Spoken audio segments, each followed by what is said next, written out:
you were super cool with him, or he straight up didn't like you. There was no in between with him. Roberto was one of the strongest people I've ever had the pleasure to know. He endured a lot in life, and yet is remembered as that goofy guy that always had a smile on his face. Because despite all the bad, he was able to make the best out of anything, and he did every time. If you knew Roberto like I did, then you know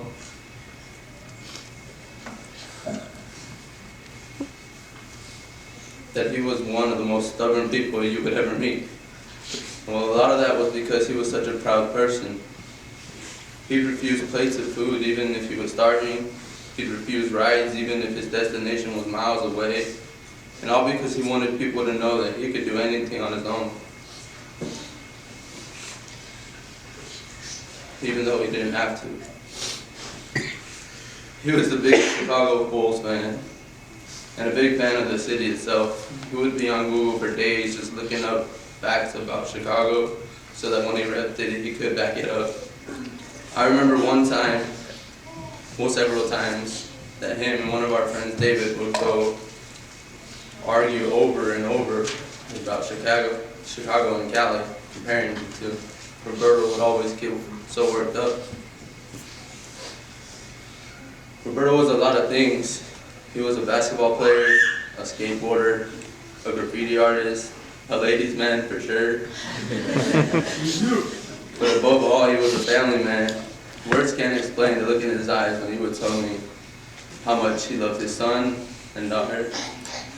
Or when he'd tell me how much he loved his little brother Angel. He would go on and on about how he was so proud of him, even though he was jealous of his Facebook fame, because Roberto himself wanted to be famous. I can remember all the times he'd ask me to judge his selfies, and believe me, that happened a lot. I remember going over to Roberto's house as a kid and watching Blood In, Blood Out, his favorite movie. Or we'd be up for hours playing PS2 until we'd hear his mom get up for work, and we would, of course, run to the beds and pretend to sleep.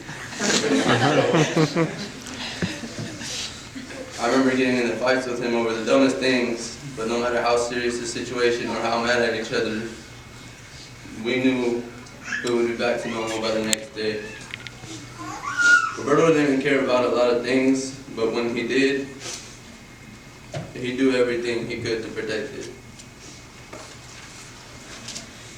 Roberto was a good man with a huge heart, but that heart had some cracks in it.